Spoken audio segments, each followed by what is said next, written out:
that we're so into the left brain problem solving and let's just get it done that we don't realize there's the other side, which is our feminine aspect that we all have that is intuitive. Right. You mentioned exercise, and the funny thing about that is I was talking to a friend a couple of days ago, and we were talking about how a thought can bring forth a certain energy in the body. And she was saying that no, you don't understand, and she was trying to explain to me the story. Right. And I was saying to her, I was like, well, it's not really the story that matters, because if I was to address the story, I'd be treating the effect of a cause that is universal to everyone.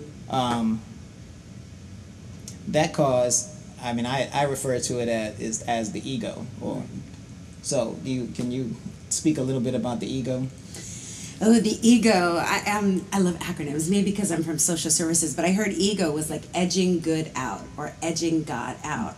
Because ego is, in its very nature, attached to outcomes and attached to identity and attached to circumstances. So of course when something goes wrong or something doesn't go your way, there's a feeling of frustration, disappointment, whatever, anger, that kind of thing. But when you can transcend the ego, and the ego is there, so you can't ignore it, you can't pretend like it's not there, but when you can transcend it through spiritual practices such as prayer, meditation, visioning, and I believe anything that you do where you're present in the now is a spiritual practice. So it could be, you can do sit-ups, and that could be a spiritual practice. You could be dancing. But when you can transcend that, then you can see that big picture, that witness consciousness I was talking about, where all of a sudden the problem is dissolved. I can give you a real specific example if you'd like. Go ahead. I was really overwhelmed financially. I'm sure no one can relate to that, right?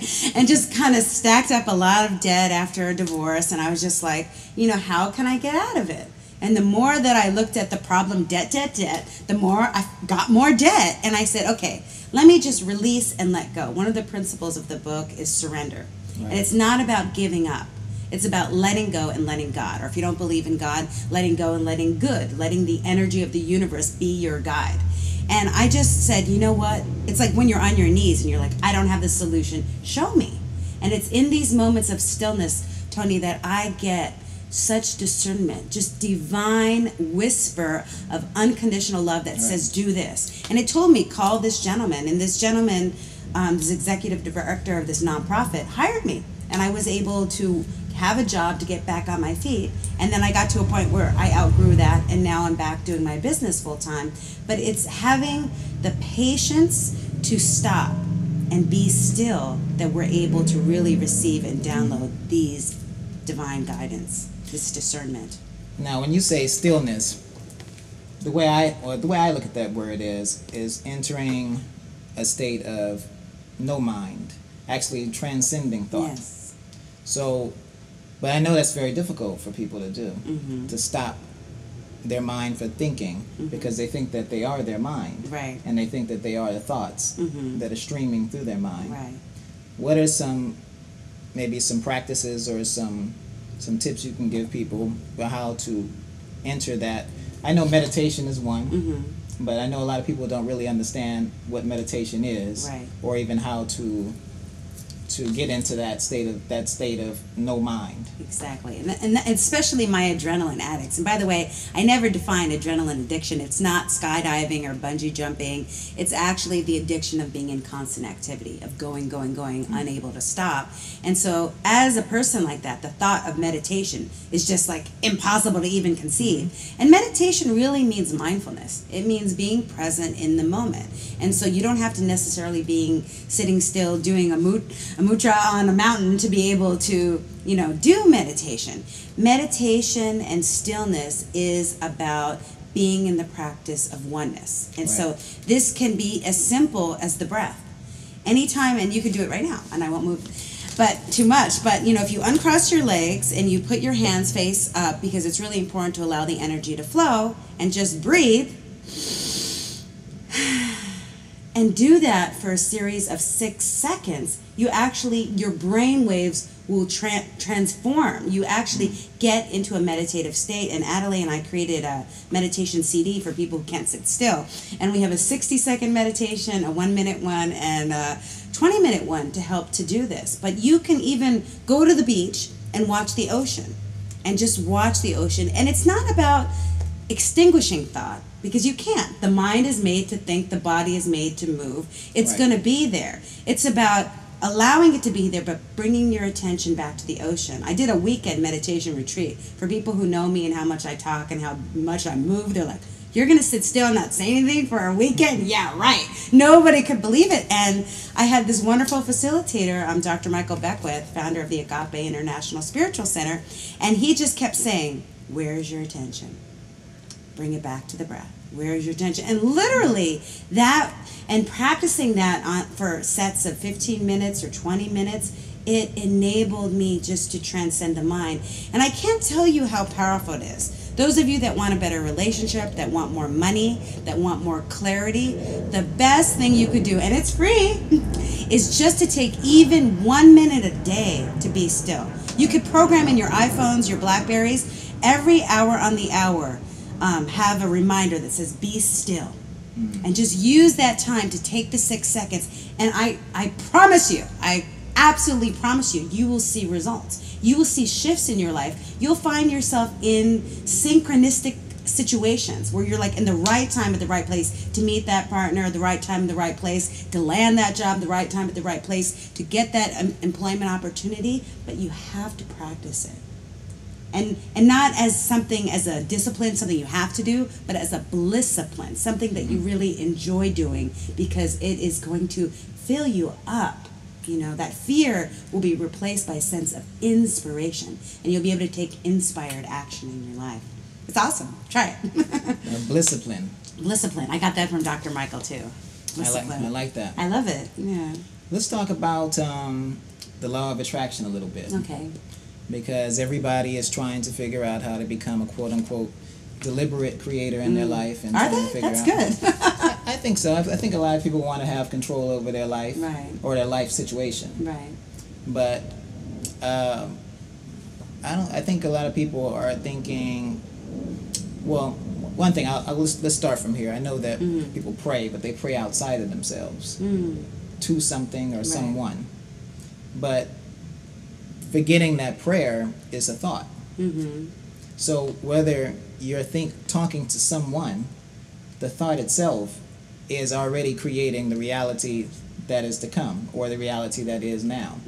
So maybe you can talk a little bit about the law of attraction and how that works, or your perspective on that. And that is such a good point, Tony, because what we need to understand is that every thought that we have in our mind is a prayer, whether we're religious or not, because thought is energy. And you could research quantum physics, look up David Bohm. Thoughts create our emotions, create our behaviors, create our results. Right. So if we are constantly complaining, gossiping, or talking about what we don't want, we're attracting that. Because basically the law of attraction, which is ancient wisdom, it's nothing new thought, you know, everybody thinks it's metaphysical, woo-woo. No, it's ancient wisdom that has been practiced for generations. And it basically says to decide what you want, to be clear on what you want, and to focus your thoughts and energy on that. And then let go how it comes. So for example, say I want a divine right relationship, right? And my thought is like, oh, there's just no men out there. All the good men are married, or there's just a shortage of supply. Then what is going to happen? That's going to be my experience. Or say I want a great relationship, but I want him to be this tall and be this size and this much money and blah, blah, blah. Then I'm attaching something to the outcome. Right. But if I say, you know, I'm open and receptive for my divine right partner, I pour all of my energy on that, and not outside myself, but on being that partner. But on all the qualities that I am saying I want in someone else, embody that. embody that. So I'm a magnet. If I want intelligence, be intelligent. If I want patience, be patient. If I want compassion, be compassionate. And then I am a magnet, a radiant being for that to come to me. And then I let go of, well, it's September 28th, and I was thinking about this September 1st, so where is it? No, because that's really where I know myself. I get caught up in the impatience about it. It's letting go and letting it happen. Right. Knowing that it's in the divine right time, in the divine order. And the more you have attachment to something, the slower it comes. And I'm sure you know this, like as soon as you get a job, then you have other job offers. As soon as you're in a relationship, you get a lot of other offers, right? So it's because you're not attached. So the key is, and this is where the spiritual practice of meditating will really help you, because when you're in meditation, there's a peace and a calm and an inner knowing that all is well that you don't get from your mind. Right. There's no thought that you're ever going to think that's going to tell you that. It's a feeling that you will know by being in a state of awareness. And also, even if you're attached to something, it's a clear indication that you believe that you're going to lose it. Or you're thinking you're going to lose it. Exactly. And of course, you are going to lose it if you're thinking. You're praying to lose it, basically. Exactly. And that's, yeah, that's. I know a lot of us. It's very easy to do that. Right. Because if you get something that you really want, then the first thing is, I hope I don't lose it. Right. And of course, what you're really saying is, I pray I lose it. And that's when people get really jealous and possessive, and they push people away by that very action. Right, because you are, what you're attracting what you are. Exactly. And that's a key point that you said, because I know that's a hard one. You have to be what you want. Yes. Not, and actually I was thinking a couple of days ago, I see a lot of stuff about relationships, especially like on Facebook. I see a lot of status updates and things like that. And I was thinking, smart people know what they want out of a relationship, but wise people actually know what they want to share in a relationship. Yes. It's coming to give, not to get. Or I should say focusing on what they want to share. Right. See, the smart people are always lacking something. That's the reason why they're always wanting something, because they're indicating, well, in their mind, they're praying about what they don't have. Exactly. And praying for more of what they don't have. Right. Wise people are sharing, so that means they have an abundant supply of something in particular. Right. And so they keep getting more of that something, and that's why they never feel like it's ever going to run out. Because they know it's not going to run out. Because if I'm sharing it, that means I have plenty of it. Exactly. That's why abundant people give the most. When you look at Bill Gates or Oprah Winfrey, they're constantly giving money to their foundations and causes because they're not in lack consciousness. Right. And also because they know that, well, someone somewhere along the line has tipped them off to that particular law, and actually they got there that way too. Yes. Absolutely. But it's so simple. I mean, right here and right now, you could just make the decision. I am going to be very mindful and vigilant of what my thoughts are. Right. And even though, I've been practicing this, my mother had me like an intuition class when I was 8 years old. So I was immersed in this from a young age, but I still, catch myself with these thoughts, but I correct it. And this is really important, I surround myself with people that are in this consciousness and in this awareness, that if I were to say something like that, they would immediately delete it or reframe it by saying something positive. And it's not about being airy-fairy and always saying, oh, it's such a sunshiny day, but it's just about, it's like being aware, okay, here I am stating what I don't want, let me claim what I don't want and put energy into that, and it's just, things will flow for you. It's just, it's amazing. Well, we're here with Deborah Deras.